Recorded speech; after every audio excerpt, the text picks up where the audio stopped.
Segunda epístola de Paulo a Timóteo, capítulo de número 3. Essa epístola foi escrita pelo apóstolo Paulo. Paulo escreveu essa epístola em aproximadamente 67 depois de Cristo. O tema dessa epístola é inabalável na fé. A palavra-chave dessa epístola é batalha, instrução e responsabilidade.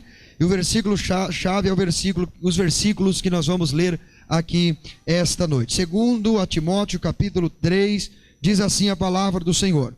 Sabe, porém, isto, que nos últimos dias sobrevirão tempos trabalhosos, porque haverá homens amantes de si mesmos, avarentos, presunçosos, soberbos, blasfemos, desobedientes a pais e mães, ingratos, profanos, sem afeto natural, irreconciliáveis, caluniadores, incontinentes, cruéis, sem amor para com os bons, traidores, obstinados, orgulhosos, mais amigos dos deleites do que amigos de Deus, tendo aparência de piedade, mas negando a eficácia dela, destes afasta-te, porque deste número, diga comigo, deste número, de novo, 1, 2, 3, deste número, de novo, 1, 2, 3, deste número.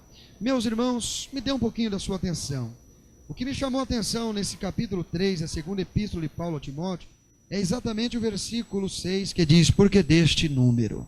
Porque Paulo foi metodicamente em falar a respeito de um número.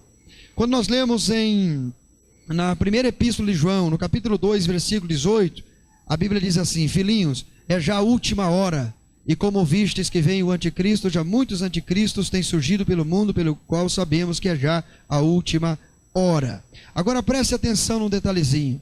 A Bíblia revela em Apocalipse que a besta, que também é chamado de anticristo, ela tem um número. Alguém aqui poderia me dizer o número da besta aqui? Quem conhece a Bíblia, você poderia me dizer o número da besta? Como é que é? 666. Existem 3 expressões escatológicas na Bíblia. A primeira delas, últimos dias. Estamos vivendo os últimos dias. Quem concorda comigo que estamos vivendo os últimos dias? Estamos vivendo os últimos dias. A segunda expressão profética e escatológica na Bíblia é últimos tempos. Quantos concordam que estamos vivendo os últimos tempos? A terceira expressão profética na Bíblia é exatamente esta. Filhinhos, é já a última hora. A última hora iniciou-se quando Jesus disse na cruz do Calvário, está consumado, iniciou-se a última hora na face da terra. Ou seja, essa dispensação que nós conhecemos como graça. Estamos pregando as últimas mensagens, enviando os últimos missionários, passando pelas últimas lutas, enfrentando as últimas tribulações aqui na terra e talvez participando esta noite do último culto aqui neste mundo. Quem está entendendo e pode dar glória a Deus por isso? Talvez. Estou afirmando para você. Existe nos dias em que estamos vivendo algumas chamas que estão queimando na terra. Chama número 1, como não tenho tempo de falar muito sobre cada uma dessas chamas. Chama número 1, chama sociológica. Porque haverá homens amantes de si mesmos, avarentos, presunçosos, soberbos, blasfemos, desobedientes a pais e mães, ingratos, profanos, conforme nós lemos aqui. Então existe aqui algumas colocações. Primeiro, amante de si mesmo, avarento, presunçoso, soberbo, blasfemo, desobediente aos pais, ingratos, profanos e por aí vai. Não vou me deter aqui. Então a primeira chama que está queimando no mundo é a chama sociológica. A segunda chama que está queimando no mundo é a chama ideológica. E através dessa chama ideológica, encontramos o versículo em Mateus capítulo 24, versículo 7, que diz, porque se levantarão nação contra nação, reino contra reino, e haverá fomes, pestes, terremotos em vários lugares. Isso aqui é chama ideológica. O porquê das guerras? Porque a minha ideia entra em choque com a ideia de outro. A ideia de um presidente entra em choque com a ideia de outro presidente, ali está o imperador, aquele imperador entra em choque com a ideia do outro imperador, e nós temos hoje, exatamente, desde o momento que você chegou aqui na igreja, até agora, nesse exato momento que eu estou pregando, já esteve aproximadamente 52 focos de revolução no mundo, de princípio de guerra no mundo. A cada hora o povo está entrando em conflito, em combate, em guerra. Se você olhar, por exemplo, para a Coreia do Norte, você vai descobrir que na Coreia do Norte é proibido a internet, esse sistema mundial de computadores. Eles ficam restritos somente dentro da Coreia. Se você observar, meus irmãos, a Coreia do Norte, você vai descobrir que o mesmo imperador que proíbe as pessoas conhecer as coisas do mundo ocidental é o mesmo que uma vez por semana pega o jatinho dele e vai para os Estados Unidos comer no McDonald's, só para você ter uma ideia. Então observe o que nós estamos vendo acontecer no mundo. Segundo uma organização no mundo, existe hoje, nasce durante uma hora que você conversa com alguém, nasce aproximadamente 211 mil pessoas no mundo. Em contrapartida, morre quase a mesma quantidade de pessoas.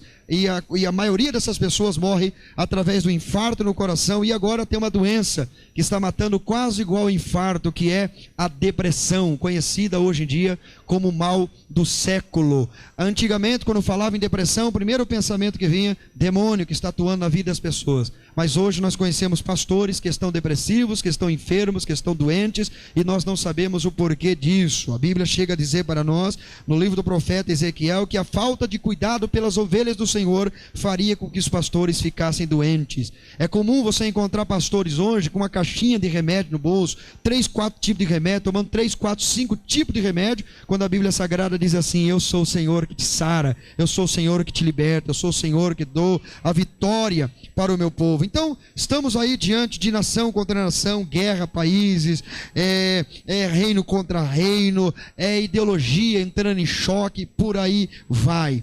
Uma outra chama que nós encontramos na Bíblia Sagrada, eu gostaria de falar precisamente sobre cada uma delas, mas só para você entender. Uma outra chama que está queimando na terra é a chama da natureza, e haverá terremotos em vários lugares. 100 anos após a morte e ressurreição de Jesus na cruz, houve 32 terremotos. De 1990 até exatamente agora que eu estou pregando para você, já deu mais de 31 mil terremotos na terra. Só para você ter uma pequena ideia de grandes e pequenas proporções. Alguém diz assim: no Brasil não dá terremoto. É claro, você não sente, porque é mínimo, e nós estamos em cima de uma das maiores plataformas existentes, e nós brasileiros até batemos um peito dizendo: estamos em cima da maior plataforma, que é impossível acontecer um terremoto e trazer destruição. Só que tem um detalhezinho: no Japão a plataforma é cheio de altos e baixos, as plataformas lá no Japão, então é raro dar terremoto, acontecer tsunami e as pessoas morrer. Aqui no Brasil, se der um terremoto, o Brasil afunda inteiro, desaparece. Só para você ter uma pequena ideia, temos que orar para que Deus nos livre disto aí. Mas o profeta Isaías profetizou a respeito de um terremoto mundial. Ele disse assim: olha, porque cambaleia, ó terra, como um bêbado, então se prepare. Não se prepare para melhora nesse mundo. Talvez vai haver um tipo de melhora para quem é cheio do Espírito Santo, que não vai nem perceber o que está acontecendo na terra. Mas eu, como profeta de Deus, não posso chegar aqui esta noite e falar: olha, a solução dessa nação está nas mãos dos políticos, a solução desta nação está nas mãos do presidente, está nas mãos de A e de B. A solução para esta nação está nas mãos da igreja. A igreja precisa se voltar para o Senhor e glorificar o Deus que fez os céus e a terra, quebrar esses vínculos de contenda de igreja com igreja, para que o nome do Senhor seja glorificado em nosso meio. Quem está entendendo isso aqui, dá glória ao nome do Senhor. Chamas, uma outra chama que está queimando na terra é a chama das drogas. Nunca se viu falar. Nós estamos contando no Brasil hoje com mais de 1 milhão de jovens viciados em crack. Eu não estou nem falando no vício da maconha, da cocaína, da bebida alcoólica e de uma droga que está dentro das casas, chamado cigarro, que as pessoas fumam e dizem: ah, isso aqui não é droga. É droga sim. Tem 32 substâncias que geram câncer, e aquilo que gera câncer é droga. As pessoas que fumam, pode até estar liberado o cigarro no Brasil, mas o cigarro é uma droga e Deus precisa entrar dentro das nossas casas e trazer a libertação dessa desgraça, para que o nome de Jesus seja glorificado no meio das nossas famílias. Quem está entendendo isso aqui esta noite, dá glória a Deus.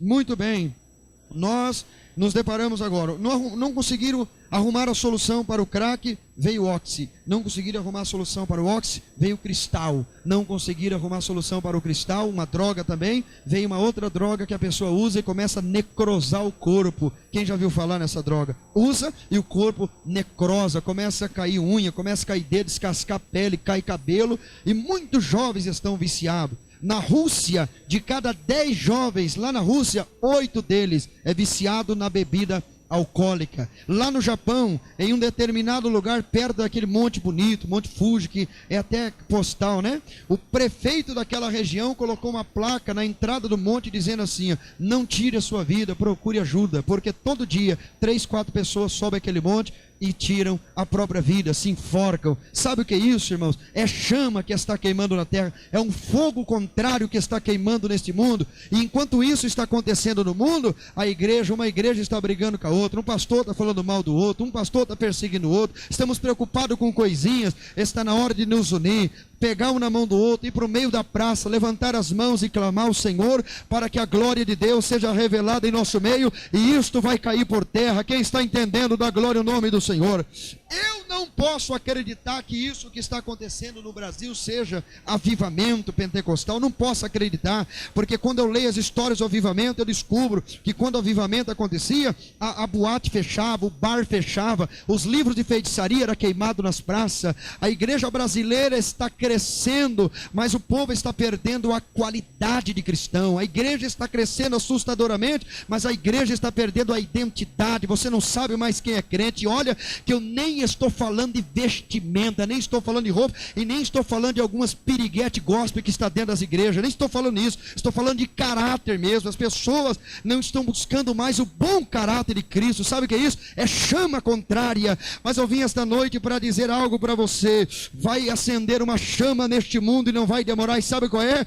Quem já sabe a chama aqui, levante a sua mão. O Espírito de Deus vai nos acender. Quem pode dar glória a Deus, se você puder, aonde você está? Oh, glória a Deus! A quinta chama que está queimando nesse mundo é a chama conjugal, familiar. Em 2015, 311 mil divórcios no Brasil. Escutei isso na quinta-feira passada. 311 mil divórcios no Brasil, e o ser humano ainda continua casando e divorciando, casando e divorciando, casando e divorciando. Sabe o que é isso? É que as pessoas estão tirando a Bíblia de dentro de casa, e agora, na hora do almoço na mesa, é o WhatsApp, é a internet, é a televisão acaba, eles vão para frente da televisão, levam o prato de comida, o pai não se reúne mais com o filho. Ontem Deus me cobrou severamente. Entrei na minha sala, chamei o meu filho, abracei ele, falei: filho, eu quero dizer que eu te amo, você foi a melhor coisa que aconteceu na minha vida. Abracei ele, o olho dele chegou a brilhar. Isso para a igreja precisa saber disso, a igreja precisa ouvir isso. Em Santa Catarina, há poucos dias, na cidade de Itajaí, sabe o que aconteceu lá, meus irmãos? Só para você terem uma ideia, o dono do mercado estava chegando no mercado, chegou 2 motoqueiros, renderam ele, colocaram a arma na cara dele, disseram: olha, isso aqui é um assalto, limparam os caixas do mercado. Quando estava saindo, ele abriu a porcheta, pegou o 38 dele, deu um tiro por trás, matou o assaltante caiu. Quando ele foi tirar o capacete da cabeça do assaltante, sabe quem era? Era o filho dele, que estava dentro do mercado assaltando o próprio pai. Sabe o que é isso? Isso é chama familiar. A esposa não entende mais o marido não entende mais a esposa, e essa desgraça quer entrar na casa dos cristãos, quer entrar na casa dos crentes. Mas eu vim para te dizer que Deus não vai deixar isso acontecer. A sua família é um projeto de Deus. Quem está entendendo isso aqui, levante as 2 mãos, fecha os teus olhos e dá um maior brado de glória a Jesus que você puder dar aonde você está. Chama familiar está queimando, aleluia. Mas existe uma 6ª chama que está se acendendo. E qual é ela, pastor Daniel? E diz assim: e eu em verdade vos batizo com água para arrependimento, mas ele vai acender uma chama, ele vai batizar vocês com o Espírito Santo e com fogo. O fogo do Espírito Santo vai se acender. Quem crê nisso? Quem crê nisso? Sabe, irmãos, eu estava orando hoje, lá no meio do mato, 4 horas da tarde, Deus falou comigo: vai lá naquele púlpito e diga para a igreja que eu vou colocar brasa na mão deles esta noite, e eles vão levar brasa para casa, vai acender a família. Quem pode dar glória a Deus por isso aí, levante as 2 mãos assim, e dá 1 minuto de glória a Deus, se você puder, aonde você está agora.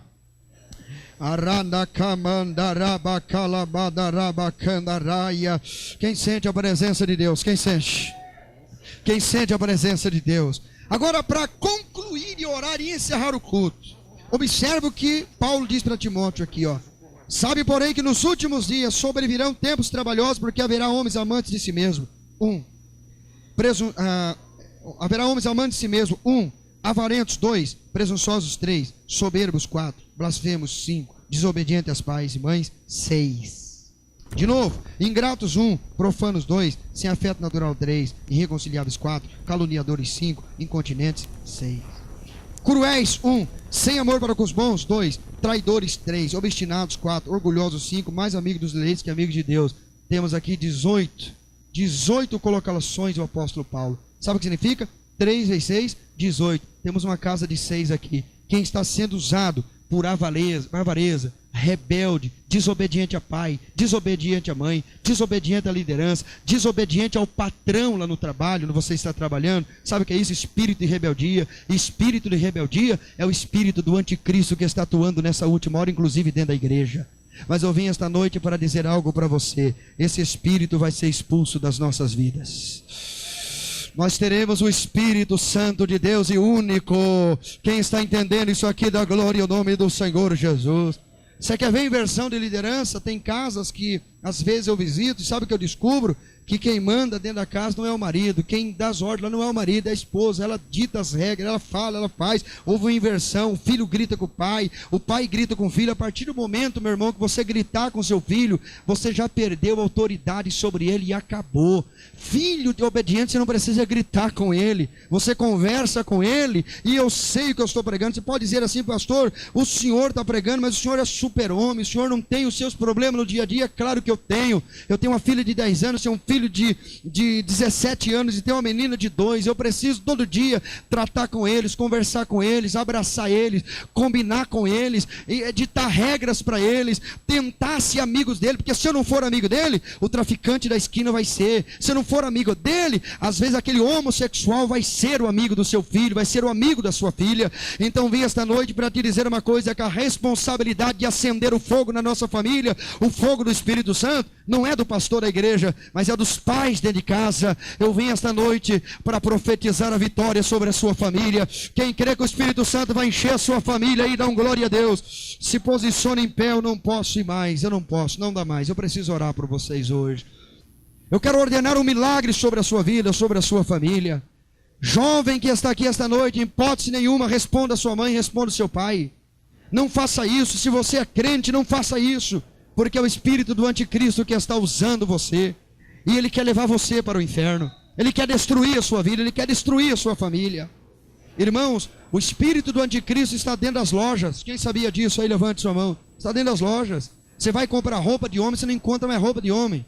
Você encontra roupa que daria para dizer que é roupa unissex. Pode usar homem, pode usar mulher, tanto faz. Não existe mais aquela diferenciação. Homem usa essa roupa e mulher usa essa roupa. Estão usando igual. Quando não é, meus irmãos, quando não é aquele osso atravessado na orelha, é um osso atravessado no nariz. Quando não é isso, é o piercing que está no umbigo. Quando não é isso, é um espírito de rebeldia que está tomando conta. E existem algumas pessoas na igreja, permitam-me dizer isso para vocês, que concordam com essas coisas. Fala, não, não tem problema, não tem nada a ver. Se eu der um estudo para vocês aqui de onde veio isso, você vai se assustar e vai arrancar isso dentro da sua casa. Por que o piercing no umbigo? O piercing no umbigo está relacionado. Você estava ligado à sua mãe através do umbigo. Fala de ligação. É uma ligação que você está tendo com o espírito maligno de sensualismo. É uma ligação que você está fazendo com ele. Quando você coloca 3, 4 piercing na orelha, você está colocando, é porque é aqui que você ouve a voz de Deus. Você está dizendo, olha, eu vou ouvir a voz do anticristo falando comigo. E pode ver que todas as pessoas que são jovens, que são rebeldes, eles fazem tatuagem. Pode observar isso. Não é bonzinho não, vai lá, o pai diz não faz, vai e faz. Ele vai lá e coloca, é tatuagem de caveira, tatuagem de cobra, tatuagem de florzinha, tatuagem disso, tatuagem daquilo. E alguém quer colocar isso na minha garganta, fazer engolir e dizer, não pastor, você tem que aceitar isso aqui. Nós não podemos aceitar espírito de anticristo dentro da igreja. Isso tem que sair. O teu corpo é templo do Espírito Santo. Se você fez a tatuagem antes de ser crente é uma coisa, depois de crente não pode fazer. Você tem que zelar por isso, porque até teu corpo vai ser transformado em glória o dia que Jesus voltar. Quem está entendendo isso aqui, dá glória a Deus. Irmãos, eu vi uma coisa na internet que eu fiquei assustado. Uma moça, 2 rapazes. Um rapaz vestido de noiva e o outro vestido de terno. Os dois casando. Aqui em Santa Catarina, casando. Aí o que aconteceu? Aí colocaram, alguém postou e disse assim, diga o que vocês pensam disso. Eu não fiz nenhum comentário, porque eu acho que isso é perder tempo. É pastor perder tempo para fazer esse tipo de comentário. Mas eu observei um comentário que fizeram. Uma moça, filha de crente, nasceu na igreja. Sabe o que ela postou embaixo? Isso aí nada mais é do que amor. Se eles se amam, o que tem em fazer isso? Eu estou falando de uma moça que cresceu nos bancos da igreja. E nós temos que engolir isso. Não, vou engolir isso na igreja, deixa quieto. Vamos fazer vista grossa, uma ova, meu irmão. Nós não vamos fazer vista grossa. Se nós tiver de morrer pela palavra de Deus, nós vamos morrer por ela. E o nome do Senhor vai ser glorificado na nossa vida. Aleluia. Quem está entendendo isso aqui, dá glória a Deus. Irmãos, olha, irmão, fui no centro de Curitiba ontem. E eu fiquei assustado, falei, faz muito tempo que eu não vou nesses lugares. Eu fui lá, fui com a minha esposa levar um aparelho para arrumar. E eu fiquei parado no estacionamento, fiquei olhando. Daqui a pouco passou duas moças de mãozinha dada, se beijando, e foi embora. Falei, não, acho que é raro. Daqui a pouco passou mais duas e foi embora. Daqui a pouco, quando o cabelinho cortado, dando beijo de língua na rua, as duas. Vontade de arrancar cinto, falar, sai demônio, arrancar na cinta o demônio. Mas assim não podemos fazer, temos que respeitar, deixa eles, faça o que quiser da vida deles. Agora, nós não podemos aceitar isso dentro da igreja. E se tem alguém na sua família que tem esse espírito, Deus está falando comigo que Ele vai arrancar de dentro da sua casa. Ele vai arrancar de dentro da sua casa. Quem acredita que Deus vai fazer isso, dá glória a Deus aí, glorifica o nome do Senhor Jesus. Preciso pregar isso para vocês. Pastor, é mensagem atual. Isso aqui é mensagem atual. Estou pregando outra coisa não, é mensagem atual. É venda de caneta na televisão, caneta ungida, cabeça ungida, cabelo ungido, lenço ungido, chapéu ungido, meia ungida, bota ungida, é tudo ungido, e vão vender, e vão fazer mercantilismo com o povo. Irmãos, isso não é evangelho. Evangelho é Jesus Cristo salva, Jesus Cristo batiza, Jesus Cristo vai voltar para arrebatar a sua igreja da terra. Isso é evangelho. Quem está entendendo isso aqui esta noite? Pode ficar, pastor, nunca mais vem nessa igreja. É um favor que você vai me fazer, não vim mais mesmo. É um favor que você me faz, mas a palavra é dura e nua e crua. Imagine Jesus pregando hoje. Imagine João Batista pregando hoje. Imagine Elias pregando hoje. Como é que ia ser? E eles são o nosso padrão de pregação. Eles são o nosso padrão. Aleluia. Eu estou vendo aqui na cabeça daquela senhora de óculos ali uma corrente que se arrebenta. Só que essa corrente vem e se arrebenta na cabeça de vocês aqui esta noite. Aquela senhora está recebendo um milagre no meio da família e vocês também. Recebe porque Deus está entregando. Glória a Deus. Irmãos, pastor, é os pais que não criaram bem. Não é não, meu irmão. Não é uma vírgula, não é não. Tem muitos lares que o pai criou bem, deu estudo, deu ensino, e o jovem foi para o mundo das drogas por rebeldia. Não são os pais que ensinam, são demônios, são espíritos de anticristo, mas Deus vai arrancar do nosso meio isso. Quem crê, dá glória a Deus. Eu quero orar pela sua família e não posso ir mais. Levante as suas mãos.